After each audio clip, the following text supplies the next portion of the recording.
Alright everybody, how's it going?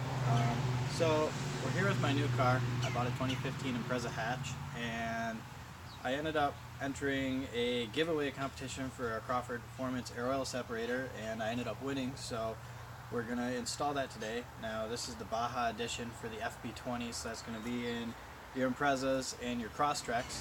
So we're going to go ahead and throw it on my car today. It should be like a 5 or 10 minute install, out of all honesty. It shouldn't really take that long, but basically it's 2 hoses and a couple of other things, and it just bolts into your stock PVC system, and then it's just a couple bolts on your intake manifold and your air box. So yeah, we'll just go ahead and install it and make a quick and cool video about it. So basically you get 3 major components that go with your air oil separator kit. Obviously the air oil separator itself, 14-inch piece of hose, then a 36-inch piece of hose, as well as just a bag of different parts, zip ties, new bolt, and a lock washer.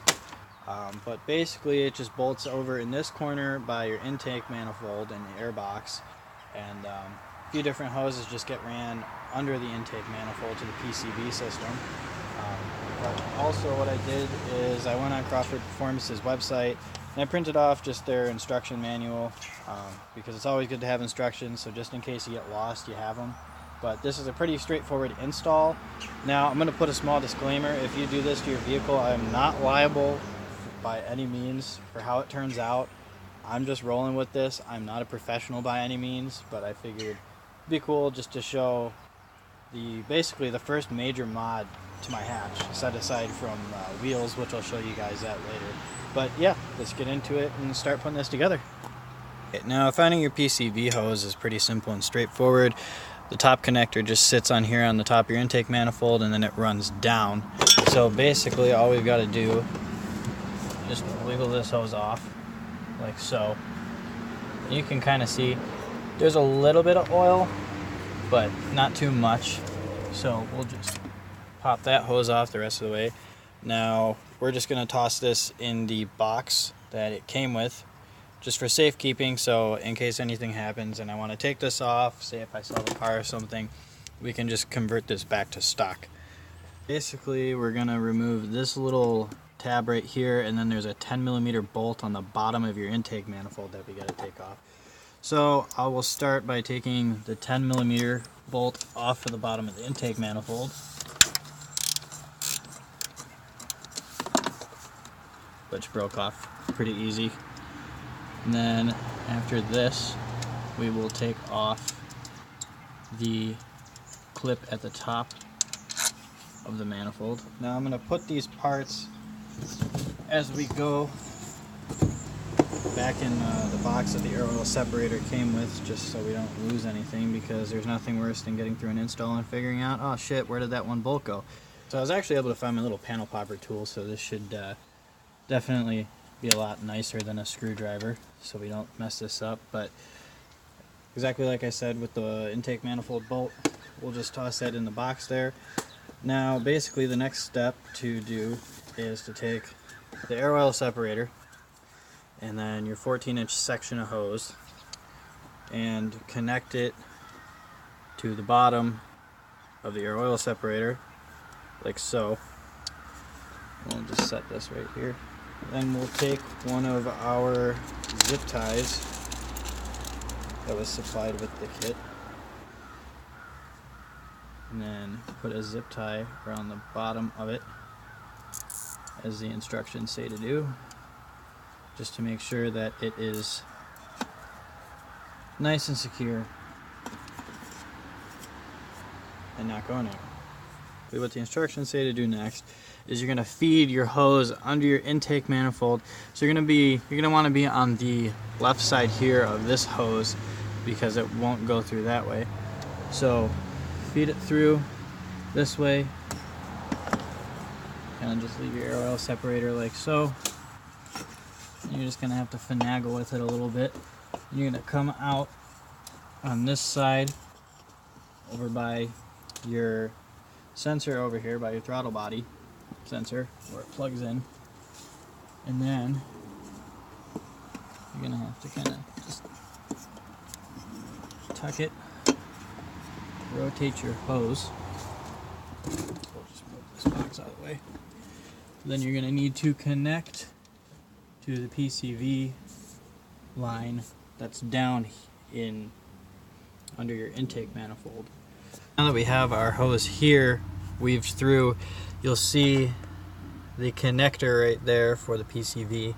Now we're going to take a zip tie and put it around that, around the bolt on the bottom there, so when we put the hose on it, we can just slip the zip tie back up and over, pull the zip tie, and then it'll be on there nice and secure. So we'll go ahead and do that, and then we'll get to installing the next hose.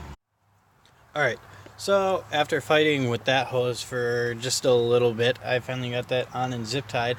Now what I already did is I found what was easier was to actually bolt this down first, and then be able to have the hose through there and be able to wriggle the hose around without having the air oil separator move around. But I got the bolt back into the bottom of the intake manifold, and then the supplied new bolt with the clip with the threads on it to be able to install that. So now what we're going to do is we're going to take our 3-foot section of hose, basically do the same process over again up to the top part of the PCV system. So basically it just gets ran from here around under the intake manifold and then up again. So we'll get that thrown on.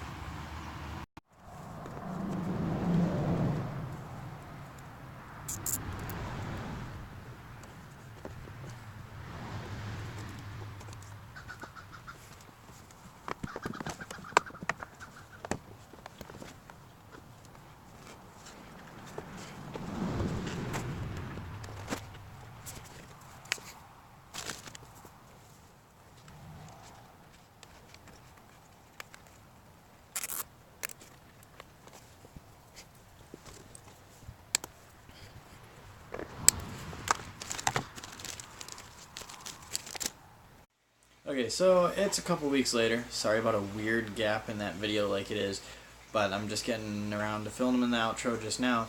But I figured I should probably drive around with the air oil separator installed on my car a little bit before I actually post this video, just so I can kind of critique it a little bit. Now, I do quite a bit of driving throughout the week, like roughly like 600 miles a week, bare minimum, probably sometimes more, closer to 800. So within the past couple of weeks, I've really gotten a good feel for the air oil separator. And now I haven't unhooked any of the hoses yet to check and see, you know, how it's actually working, but I'm assuming it's working fine. Haven't really noticed anything weird, any weird vacuum leaks or anything like that, but I did initially when I installed it, when it was building vacuum in the actual air oil separator itself, when you would shift, like, it'd be a weird rev hang. I don't really know how to explain it other than that. But it would just kind of sit there, and then if you let off the clutch lightly to shift smoothly, if you're just kind of lightly driving around town or whatever, it would just kind of sit there even more than it normally does, because there is a really weird rev hang, at least on my car. It's not too bad, but it just kind of, it's just an engine braking thing when it's coming back down in RPM. But other than that, I mean, it's been pretty cool. I mean, it's a cool part. I'm definitely am going to do more of like an oil consumption test the next time I do get an oil change done, because I didn't think to do that before I installed it, just to kind of check the dipstick, see where the oil's at, and then see if I'm actually using less oil with having this installed like you're supposed to. But I mean, hey, it was a free car part, so why not, guys? But anyway, so I hope everybody's safe out there, considering it is November now. Gonna start getting snow. We already got snow a couple days ago. I mean, it was pretty hectic. Got probably at least a foot in the first couple hours of the day the other day. So, but yeah, everybody stay safe on the road, and we'll see you next time. Peace out.